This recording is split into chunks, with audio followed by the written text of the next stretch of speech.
you ever tried to sell something to another person? Perhaps it was a new product, perhaps it was a new idea, perhaps it was yourself as you interviewed for a job or a promotion. On today's show, we'll be talking about making successful sales calls with Phil Whitebloom. And as a special offer, Phil has agreed to do a live exercise on a sales call. So stay tuned.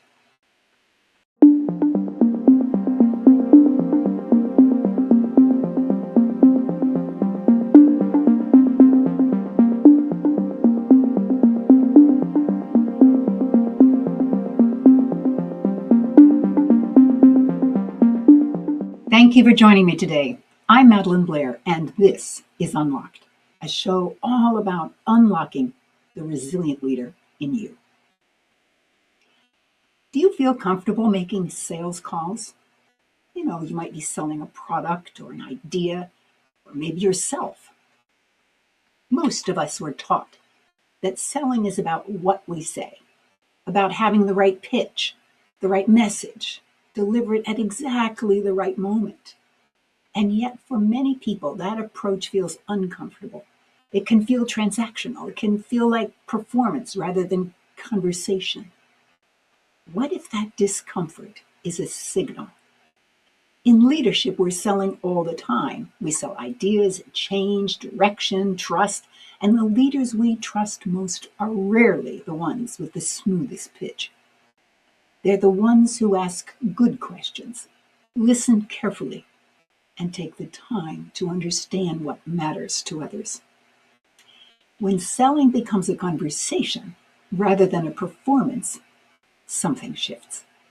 The pressure eases, clarity improves, and relationships, not scripts, do the real work. Today's conversation is about that shift. It's about why selling isn't really about pitches at all, but about preparation, mindset, and the quality of the questions we ask. That's what we'll be exploring today on Unlocked. My guest today is Phil Whitebloom.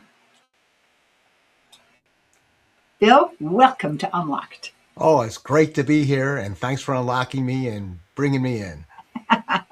You are indeed unlocked today. Well, let me tell people about you. You're an internationally respected person, award-winning sales professional, and sales coach.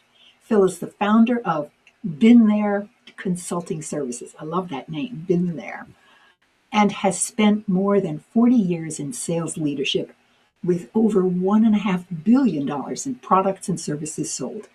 He's led high-performing sales organizations, including senior leadership roles at Sony and other global companies, where he built and coached elite sales teams that consistently delivered results.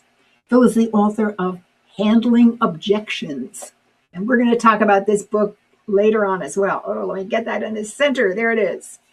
And your latest book, too, The Sales Fixer. It just came out, right? Just came out on, as of this recording, it came out this Monday. Outstanding. I'm going to get that one too. Oh, great. He also founded ASPIE. Do you say ASPIE or something? ASPIE. Yeah, ASPIE. I'm a co-founder, correct. Yes, a nonprofit organization focused on helping adults with disabilities become independent earners. And what I appreciated most about Phil's work is that it's grounded in reality, not theory. He believes sales problems are fixable when we're willing to look honestly at what's happening and take action. I'm really delighted to have you on the show, Phil. Oh, it's great to be here. I've been looking forward to this, so thank you. Good. Listen, I used to get confused between sales and marketing. How do you distinguish it to your audience and clients so that there is no confusion as they plan and execute their sales efforts? Okay, so that's a great question, and I explained this quite a bit. And the difference is not just the spelling of the two. The difference is that they are they coexist. So they're two different functions. Marketing's job primarily is to build awareness and to generate leads. Marketing is not responsible for making sales. And this is confusion that exists out there quite a bit. And I even know some businesses that, excuse me, I even know some businesses that they get frustrated with their marketing provider, their marketing company, because they're not getting more sales. Well, it's not their job to make sales. So marketing folks out there, I'm defending you here. Your job, as you know, is to generate leads and build awareness. It's up to sales to close the business. And marketing and sales have to be aligned.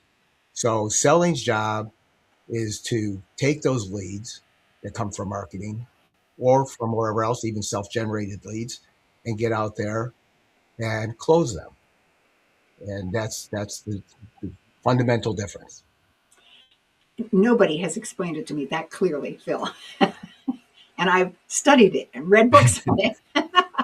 So thank you for that. You're welcome. Because it makes it very easy for this conversation. I thought that was important. Okay, what are the most common reasons that get in the way of successful sales calls? The most common things that get in the way of successful selling in most cases is the salesperson, his or herself. And what I mean by that is that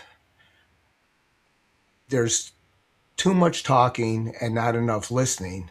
And there's a lot of cliches that go along with that. You know, God gave us one mouth and two ears, so we should listen twice as much as we talk and things like that. But that's not good enough, because it's really about being curious and understanding the how your product or service is going to benefit the people you're talking to.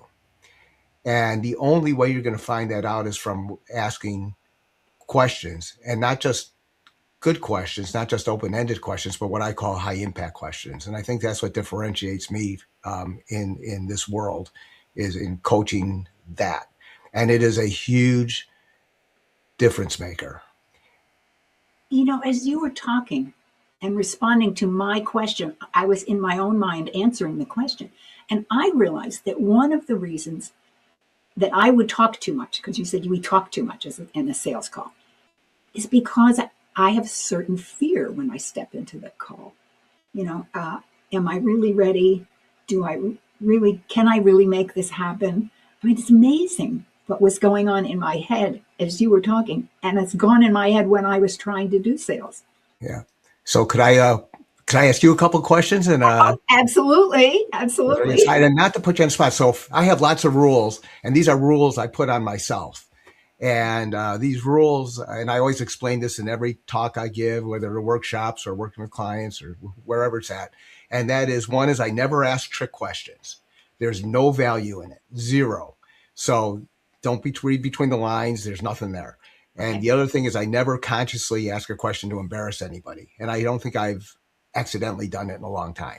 So with that lead in, you're a host of a TV show here. Mm-hmm. I know, because I'm here with you, and it's great. So you ask questions all the time. So why don't you ask questions like that I could answer with a yes or a no? Like, do you like my shirt? Why don't you ask questions like that? Just a simple yes or no question. Well, if I asked those kinds of questions, Phil, where would the interview go? I'd have nothing to build on except a yes or a no. Right. And it doesn't tell you anything. So if I was to ask you, do you like my shirt? And if you said yes, and if you said no, what does that tell me? Nothing. It doesn't tell me anything about why. So you could ask another question. So I'm not going to ask you, you've been asking me open-ended questions all the time. Mm-hmm. So open-ended questions are questions that I cannot answer with a yes or no. I have to give some kind of explanation. So, and then you learn more, right? But it's about being curious. And it's very rarely in sales where that answer to that open-ended question is giving you the information. It's telling the salesperson basically why they're here, or what they're interested in, and everything else. But it's the why behind the why. And maybe the why behind that why, that's really the answer. So to take it to the next level, if we say, hey, tell me what you think of my shirt. That's an open-ended question. You can't answer that yes or no. Mm-hmm. And you could say, hey, I like it. Well, that's great. Okay. But what does it tell me? So now if I was to give you a high impact question, that would be, Madelyn, tell me about what you like about my shirt and tell me why that's the reason you like it. Ah, And then you shut up. and then you And I shut say up. shut up all the time, not being disrespectful to you, Madelyn, or any of our viewers here. What I'm saying is because people remember me saying that. If I say be quiet and listen, everybody hears blah blah blah blah. It's Charlie Brown's mom. But but when I say that, they remember that. In my I have a couple of clients that have used the same thing. I have a little fill on my shoulder when I ask a question saying shut up. And so they hold them because you get excited, right, in sales. So Mm-hmm. Madelyn, so let me ask you. So what did you think about what I've just shared with you and everybody else, and why did it resonate with you?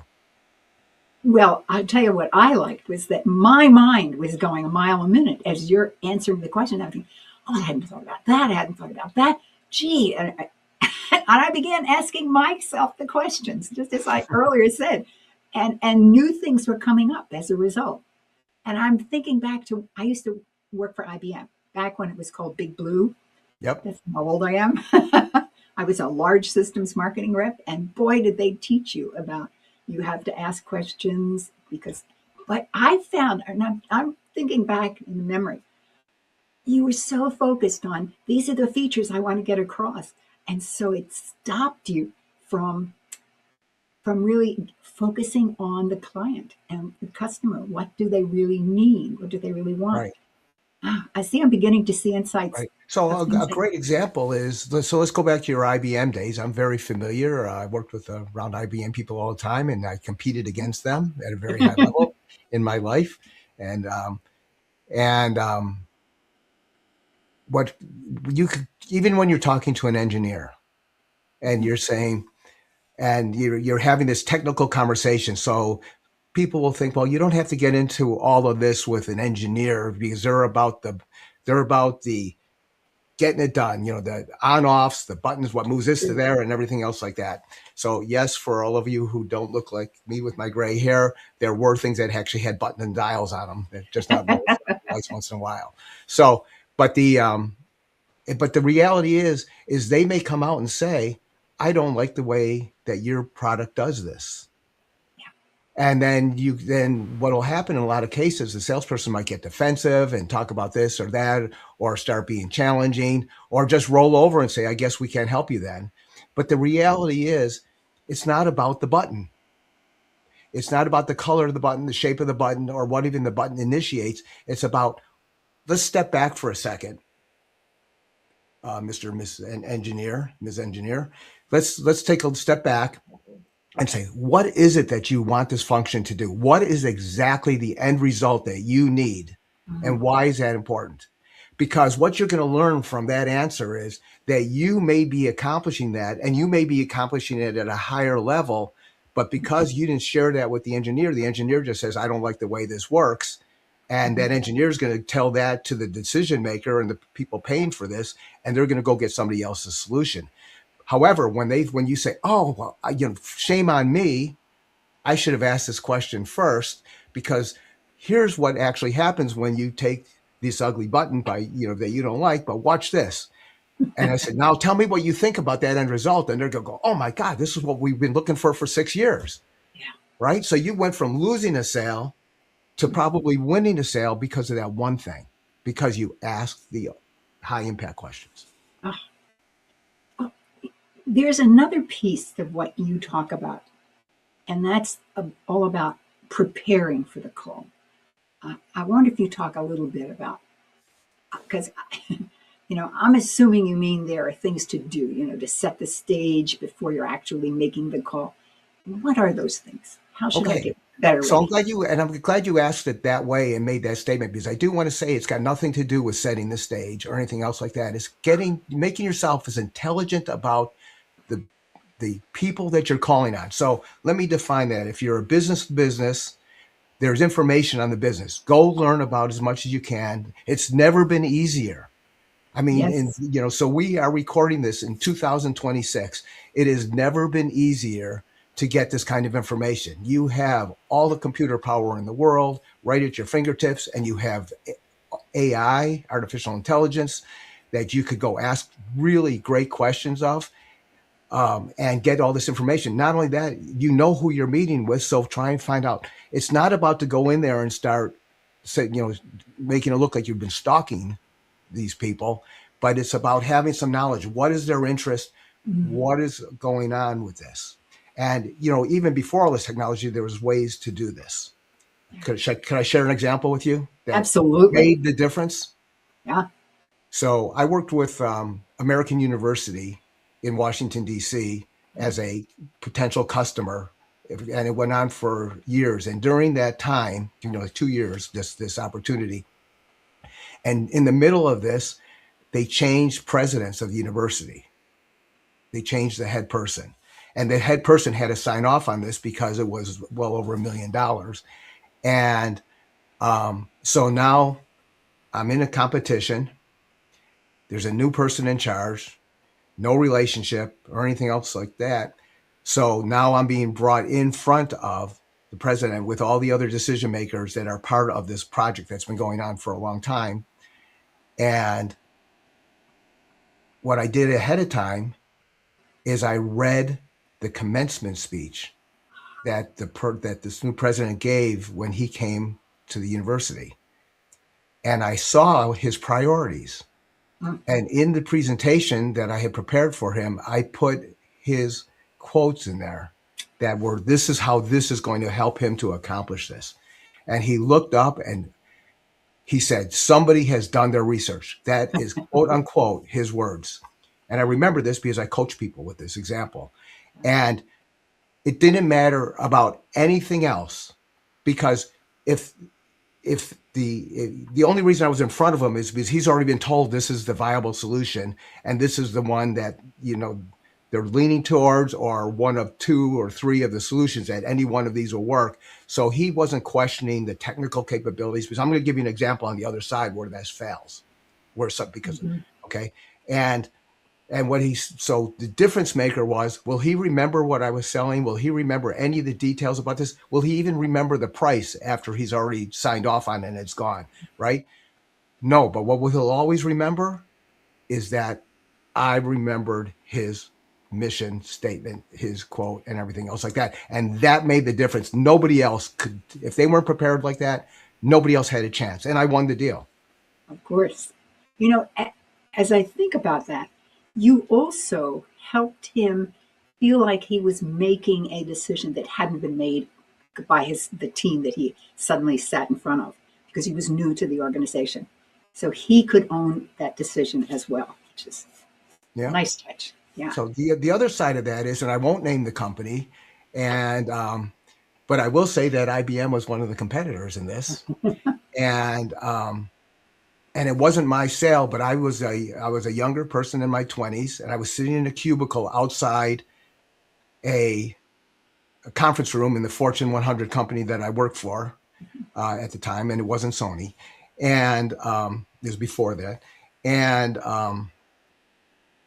all these people went into the room, and in comes this president of a bank, and goes into the conference room, and my cubicle is right outside the door, and less than 15 minutes later, the door opens, he's yelling, and he walks out and leaves. And I was like, what happened? I was like shocked. And these were very knowledgeable senior people that were in that conference room from my company and everything else.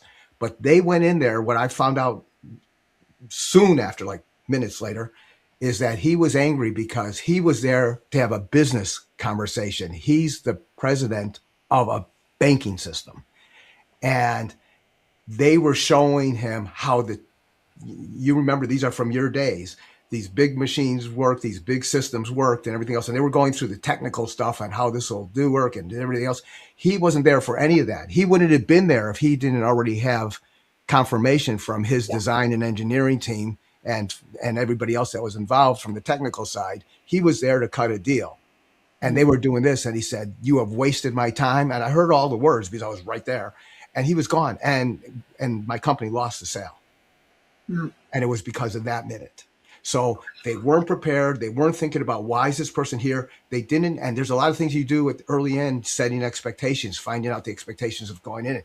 Even if they were prepared entirely differently, if they would have just asked the question to the bank president and said, I know, for you to come out here is a really big deal. I know this is important to you. What are your expectations for today? Yeah. And then shut up. Mm. And if they would have just let him answer that question, they could have pivoted on the fly, thrown out their first 50 slides and just got to the one that mattered. Yeah. Right. And they would have adjusted, and they may have won the business. And this was millions of dollars. Wow. It reminded me of, I used to do a lot of organizational consulting. And and I would always, as I'm part of the sales call, mind you, I say to them, how will you know when my work is done? And it really focused the customer in terms of, what is it that we really want to get out? And once you had that on the table, then it was very easy to respond to that particular need and that particular desire. Yeah. Good. Hey, could I bring up something that Absolutely. that I don't think you read, because I didn't write about it there. Maybe I did, but you just kicked it off. Because you said you came from the marketing side and you were supporting sales. And I write a lot every week. I have the Been There Sales Weekly that comes out, and do and have my own podcast with a partner and stuff. We have a good time with it. But one of the things I talk about is how your successful marketing campaign could put you out of business. And the reason is because the reason I'm bringing this up is you kicked off a couple of thoughts, and you also started with, could you explain the difference between marketing and sales? Yeah. And here's the alignment situation. If marketing goes out and creates an extremely successful campaign, and you're used to receiving 10 leads a week, and now you have 110 leads, and you're not prepared to respond to those 110 leads, oh my God, what's going to happen now? You're going to potentially frustrate 100 of those people, because when they respond, they're expecting an instant response. And I'm telling you, maybe 2 days later is too much time gone by, and they've moved on. They've either lost their enthusiasm for it and decided, I really don't need it, or they went ahead and got that service from someplace else because you were unprepared for the onslaught. And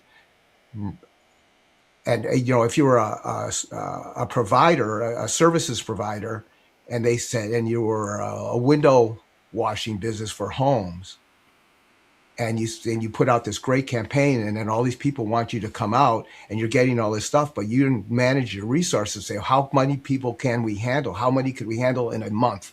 How many could we do in a particular day? And that's without incorporating weather issues or anything else like that. Just in a perfect world, how many could we handle? If you are not prepared, if you're selling something that's kind of really cool and there's competitors for it, and you get everybody's attention, they want to buy it, but you haven't built enough inventory and you can't deliver in real time, all these things, now what you're going to do is you're going to create a whole bunch of people, or a whole bunch of businesses, if you're business to business, that are going to say, we don't know how to do business with these people, or you shouldn't call those guys because they don't respond or they can't deliver. So now you're losing business you're never going to be aware of that you had a chance at.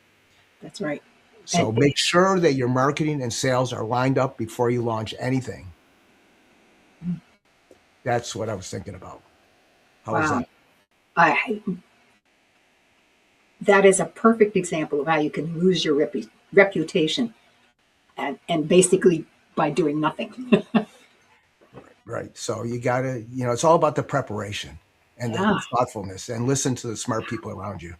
Well, I was going to ask you, what is it that you're looking for when you do all these preparation activities? But gosh, you've already named so many things, even going back to thinking about your marketing program before you even do the marketing program. Yeah. So there's two answers to that question. One is the straight answer is just looking to make sure I understand what they really do, because sometimes they're servicing a different market, or sometimes, I didn't realize that this is used for this, and then to find out where the people are from. And also, it's a good idea if somebody's got an accent that you're not used to, because especially if you're dealing with people from around the world, and if you could get on there and you could play their YouTube or you could play something else where they've been, you could hear that accent, and you could, because listening is critical. And if you if you can't get it, you got to be able to get it, right? So, or you need to be able to slow down, or maybe I'm talking too fast. So those kind of things. But the other thing when you're doing your research is what you're not looking for that pops out. And if you don't do that, you'll never know. And say, oh my God, am I glad I did this? I would never have known that they do this, or that this tied directly to one of my best customers, their partners. Oh, I could leverage this. I had no idea. And that's the beautiful part about the research, is that it gives you things that are unexpected. It occurs to me, and you said this earlier about using AI to do the research. There is one area that I would never have thought as a source of information, and it's called Reddit, which is where people go in and talk about their experience with something. And now with AI, you literally can ask questions of Reddit. Right. I know one company that actually does that. Right. And gives some incredible insight into I leverage AI all the time. My AI has a name. Her name is Nova, and we consult. But you have to realize that one thing is AI doesn't lie, but on the other side, it makes mistakes. Yeah. And you can't just take what you get there, Yes, and then copy and paste it. And you also can't count on it as being accurate, because it's going to look really good, but you have to check what the sources are. So when I print something and I quote something, I always validate with at least a sample size, because when I get that information and I say, okay, Nova, tell me where this came from. Show me where this is. And it gives me all these links. And if it comes from bs.com, then it's like, oh, am I glad I looked? Or it's like, I don't know what I'm talking about.com. Mm-hmm. Then if you were just to copy and paste that because your AI gave it to you, it doesn't differentiate. You could ask it to go to qualified sources, the more reasonable sources, but you still have to go back and look. And that's not good enough just in itself, because the next thing you need to do is you need to click on that link and you need to go read that article or read that story and make sure it's relevant. And I've recently done this because I recently, in support of my book, The Sales Fixer, as I'm reaching out to CEOs and CFOs around the world, is that I'm quoting something from McKinsey, who's a very well-respected research organization.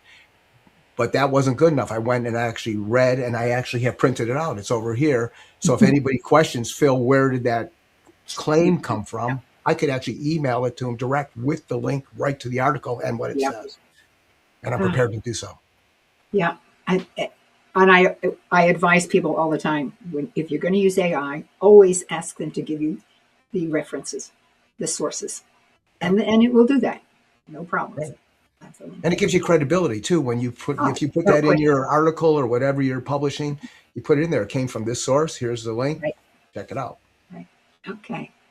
Well, let's assume that we've made it to the call. We had 10 responses from our marketing campaign, and no problem, we were prepared for 10. So now what is it that we're looking for, and how do you get the sales actually closer to happening? Okay. So I'm glad you set it up with how you got in front of the prospect. Yeah. Okay. So we're calling this person a prospect because they're not a customer yet. Okay. So they're a prospect. So, and you said it came from a marketing campaign. So there was no pre-meeting. You haven't met this individual before, right?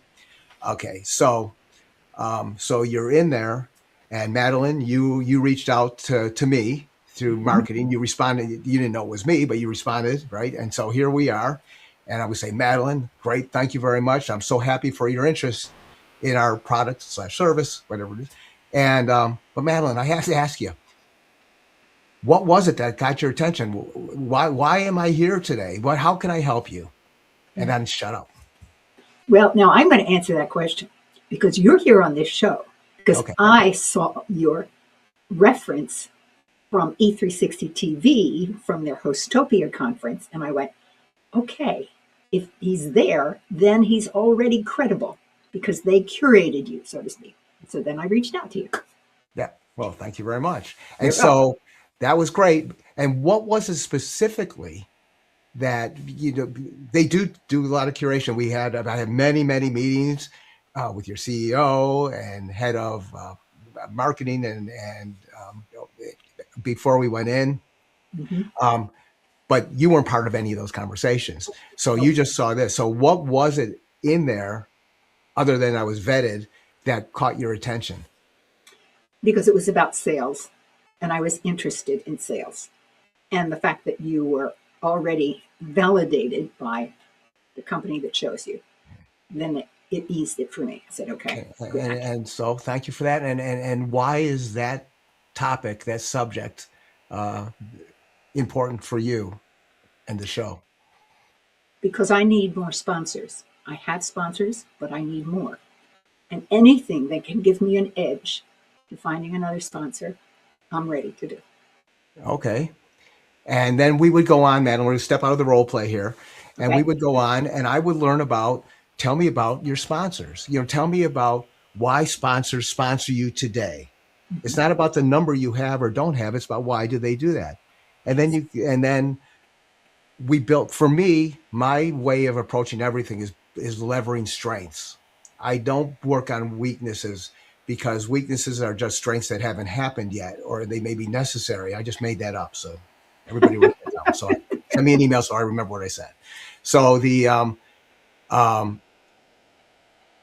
but I do work from people's strengths and business strengths because you want to build on those strengths. If you're working with engineers, if you bring them something that's working, and I learned this because I was vice president of sales and engineering for an engineering company, which is a very interesting position in an engineering company. I had real trouble communicating with them, getting them to move forward because what do we do, Madelyn, in sales and marketing? We build on what's working. We say, oh, this is great. Let's go on and on. Well, and every time I would bring these situations and I want to do this, because the company was owned by engineers, all this management was engineers except for myself. And it was frustrating getting them to respond. And then I was learned that engineers don't care about what's working. They only care about what's broken. So if it's working, they don't even want to think about it. If they are all excited about what's broken because that they live for to fix. And so what I learned coming back to them, it was not a trick or anything. It's just communications in the language that they speak. So you need to be speaking the language of your customers. You can't be asking, or your prospects, you can't be asking them to speak your language. You have to speak their language. And so what I learned was I took my positive situation that I wanted funding for and resources for to go ahead and do this. And I just changed the situation. I said, I've got this problem. We've had this activity going on in the marketing department and somewhere else. It's been really good. It's been working, but we're stuck. We need to get it to do even better, but it's a problem. And here's, something I'm thinking about. If you were able to fund this part, we could do this. What do you guys think? And all of a sudden from no, they all had ideas and they were arguing with each other about the ideas. So I just, they automatically said yes, just because they're fighting about what's the best way to do this. That went from a flat out no from all the times before to turn your positive thing into a problem because you're speaking to people who solve problems. And there we go. It made the rest of my time there much easier in getting approval on programs and Well, funding. another thing happened though, I think, at the moment that you connected with them, you built a relationship with them and they related to you now in a different way because you had done that. Is that part of the sales call? Yeah, well, relationships, especially in North America, are everything. And they are the difference maker, and sometimes even more than tie goes to the runner.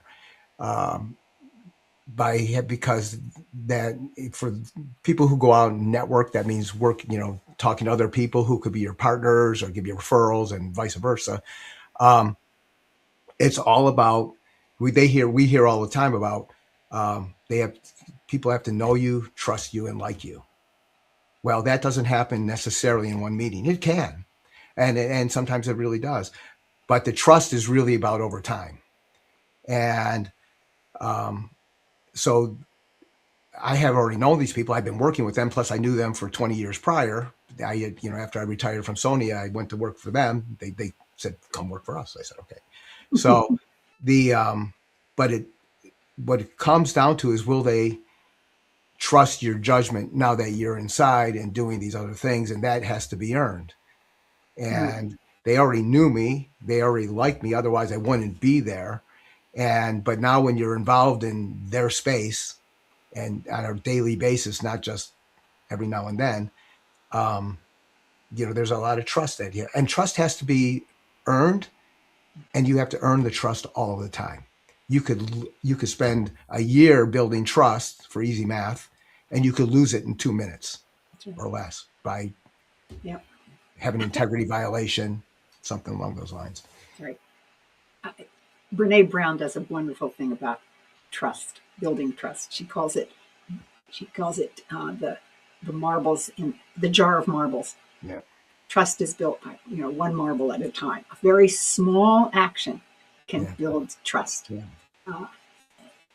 I love the way she does it, because it works clearly in sales as well as personal.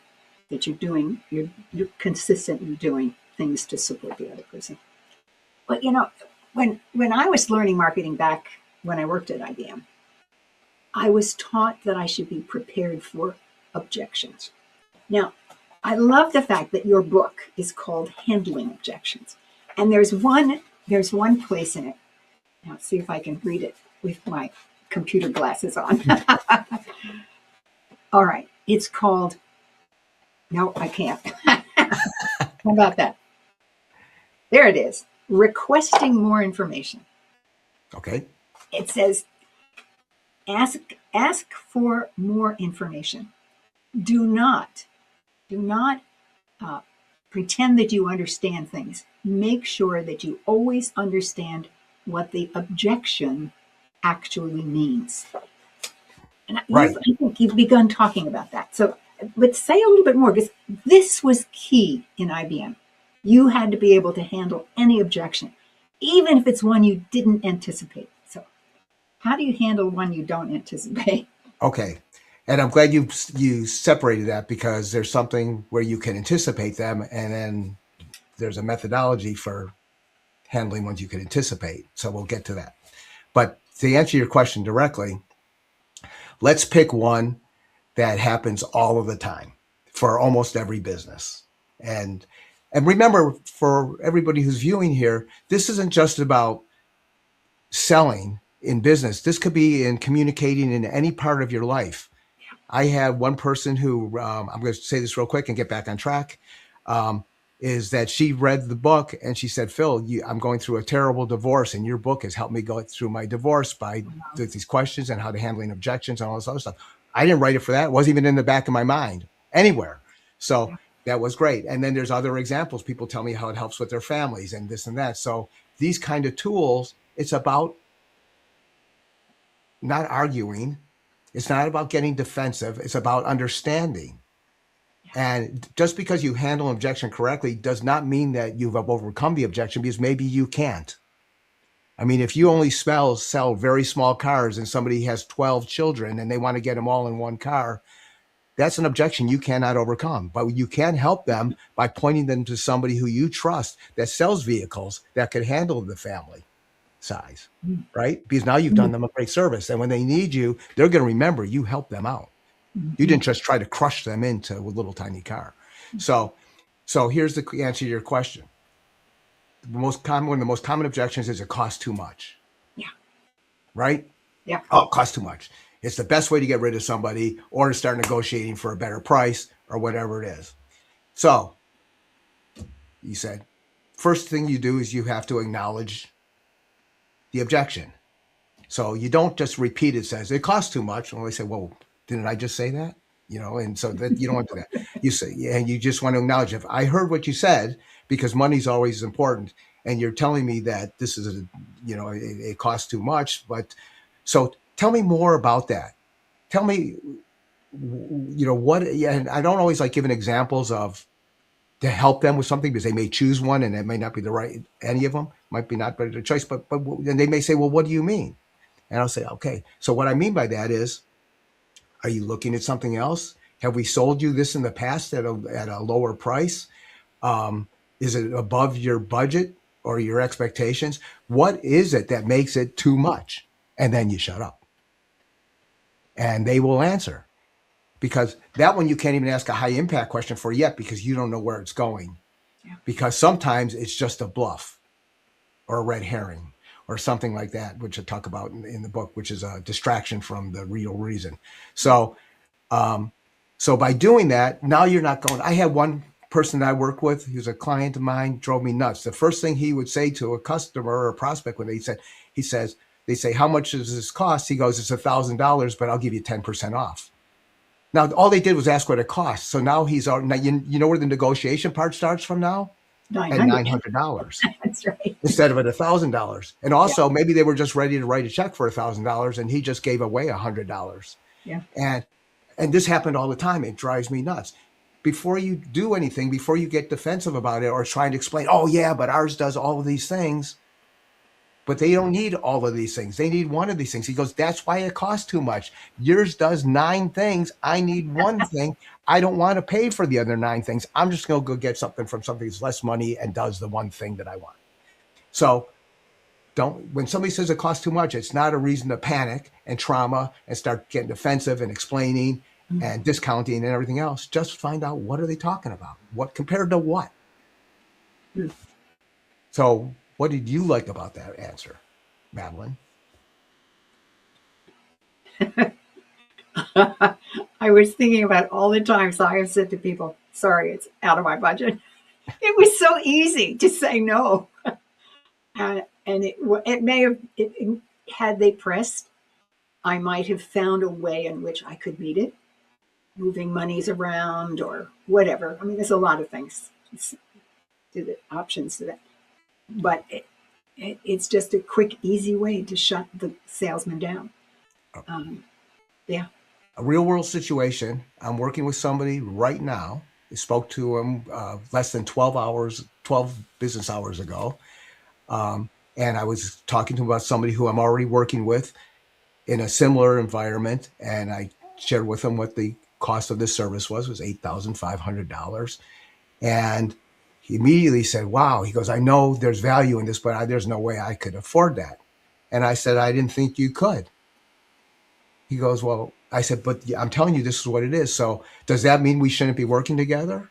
No, it says, let's talk about this more. Let's define the scope of work and we'll do something that's within your budget as long as it works well for both of us. I could have just walked away and he needs help.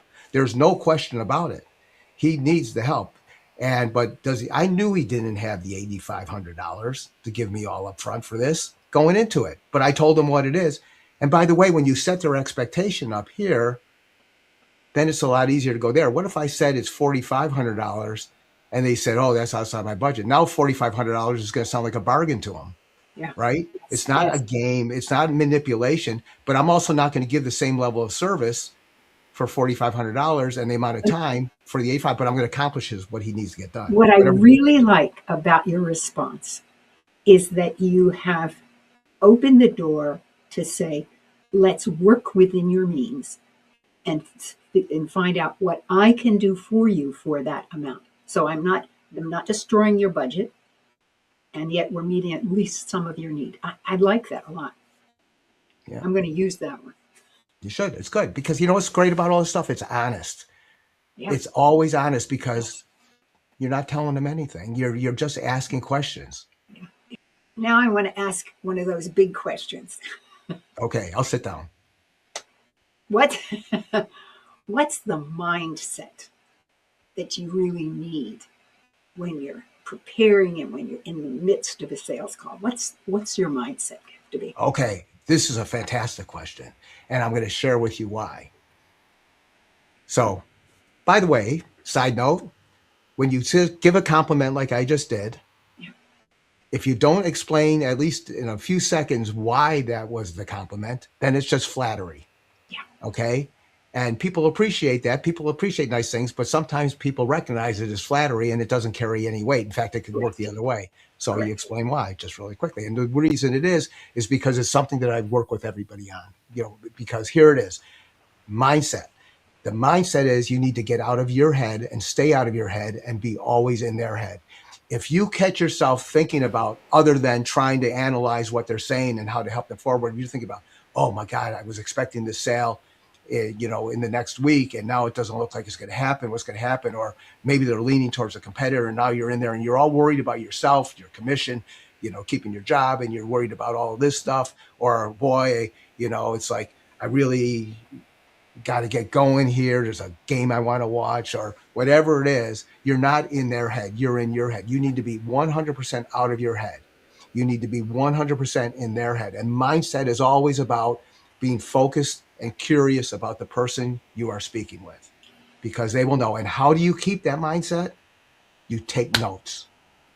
If you're not taking notes, you'll never remember. I got stories for everything, but you don't have enough hours in 360 TV. They'd be cutting you off, but for any single episode. So, but what you do is you're always taking notes, because you need to remember these key things. And by the way, when they see you taking notes, they know you're listening. Well, I'm looking at the time, and I want to make sure that we have a chance to actually do a little something, a demonstration. I'm guessing we have about 6 minutes, most. So I'm going to let you turn it over to you, Phil. We'll get to this. What do you think would be most effective for your audience? It's this objection piece, because all of us encounter that. In all kinds of negotiations. Yeah. Okay. So I'm going to first do here is I'm going to step everybody through the process quickly, because we only have a few minutes, and then we'll take a different example than the price one. Okay. So here's the thing. First thing you do when you get an objection is recognize you have an objection. Some people just think it's a question, and you've recognized that it's an objection. And then first thing you do is you acknowledge it. Then you ask for more information. And then when you're getting that information, you're paying attention, you're taking notes, and then you repeat back to them what you heard is the reason for this. And you may have a few extra questions in there, but you're going to do this. By doing this, you're going to be acknowledging, you're going to be understanding that you did understand the objection correctly and what the real objection is. Then you're going to say, okay, what is it that you really wanted to have happen? And then they're going to tell you. And then when you go to present, you're only presenting what's going to resolve that objection. You're not talking about all this other stuff. You're just focused on that. Then what you need to do is you need to ask them, how did this, here was your original statement to me. You don't necessarily want to call it an objection, but you can, there's nothing wrong with it, and say, what was it? And then you say, now you're here, how is it working for you now? So I didn't say, did this resolve it, or is this okay? Do you like this? Because if those just nod their head, I can make people nod their head or shake their head no all day long just by looking at them. But that's not telling you the truth. They could say, yeah, this is great. I got it now. Fantastic. And then you find out you lost the business and you don't know why, or you found out why because you didn't handle that objection properly. But so you need to have a way to do that. Then there's something at a much higher level, which is a skill set in itself. It's a different thing, a coach separately, which is called trial closes, where you're not actually asking them for an order. You're just testing the waters. And we'll do this here in a second. We're going to really rush through one here. Okay. And then when you're done, you say, depending on that response, if that response is great, then you move on. Or you may have learned with the trial close that they're ready to be closed. So stop everything else, stop talking, take the order. But so Madelyn, are we ready here? Well, as ready as I'm ever going to be. All right, let's go. So is there a particular objection that pops to your head? Like for yours, what you do when you're looking for sponsors, what's an objection? Well, we have not rehearsed this, fans, as you could tell. I would say that they don't understand the reach that the show has. The fact that it goes all over the United States and into many countries. Okay, so let's make up an objection that's related to that. Let's say, I'm not really sure that your show is going to really talk to my customer base. So, right, is that a reasonable objection, Madelyn, that could come from your Yes. side? Okay, Oh, great. yes. Oh, So yes. I said, okay, here, now I'm in full role play, right? Okay. All right. Okay. Well, I'm really glad you shared that with me because I could understand where that would come from, especially if they're unknowledgeable about that. So, especially if, because I'm learning from you, right? So let me ask you a question. What is your audience look like? What is your audience need to look like for you as a sponsor to say, yes, these are the people I want to reach? Okay, I'm going to think of two sponsors. There were two prospects, you call them. Okay. And in both cases, it would probably be a 100-mile radius around their establishment. Okay. And they know that that's definitely where people come from. There may be others as well, but most likely it's limited to that. Okay. So great. And when you're working with somebody who you're going to sponsor, let's say you're going to sponsor my show here. And by the way, I want to let you know you are building your own program here. I am taking notes because I want to make sure if we could do it, because I don't know yet either, because I need to hear from you. But if we could do it, you're building your own model here. I'm just here to fulfill it. Okay. So now in that 100-mile radius, what is it do you need to learn from me that will give you confidence that your audience is within this 100-mile range of where you're at? What do you need to learn from me specifically? All right. The ideal thing would be if you could tell me how many people within that radius actually listen to your show. Okay. Even if you could tell me as a percentage, it would give me confidence. Okay. So let's say I'm able to give you that information. Stepping out of the role play, fans, here we go. I didn't just jump in and give the number. This is what most people do. And you're now reacting instead of listening. Okay. There's more information that needs to be gathered back into the role play. Okay. So here we go. So fantastic. Let's say that you feel confident that this show is going to reach those people for you. Tell me what that means to you. What will that do for you? It means that I can get my message out about the services that I provide. Yeah. And so, even if one person acts on that, that's a return. Oh, that's fantastic. One person. So just one person that'll act. So now stepping out of the role play, fans, what just happened? You went from worrying about, am I going to have to find 1,000 people for this business or 10,000 people or whatever it is to find out that it's just one. Yeah. One. Okay. So back into the role play. Wow, that's amazing. One. If everything else was golden, I'm not asking you for an order. I'm not asking you to right here to sponsor our show. I'm just saying if everything else was golden from before and after this, and you felt really comfortable that you were going to get at least one and probably more from each one of these regions, how soon would you want to get started? And if you were doing that, what is it specifically you would advertise? You would want right here on the show? I think the quality of their services. Okay. So now we're stepping out. Okay, Madelyn, we've gone through the entire process. What happens? I acknowledged it, asked a bunch of questions, everything else. Did I ask if it was resolved? No, because you could tell. What happened is we found out that it's just one. Now, all I have to do is I have to be able to show that this will reach. But it wasn't good enough just to show them, because now I said, well, what is it that you would be wanting to sponsor? What do you want to highlight? Why do you want to do that? What's going on? So now they want to do this. Phil, this has been a great exercise. Thank you so much. This has helped me think through this thing as well. But I just have to come back and reiterate.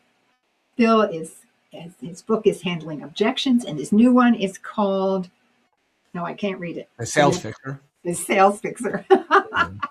There it is. Yeah. Phil, Whitebloom, this has been a fabulous conversation. I have learned so much.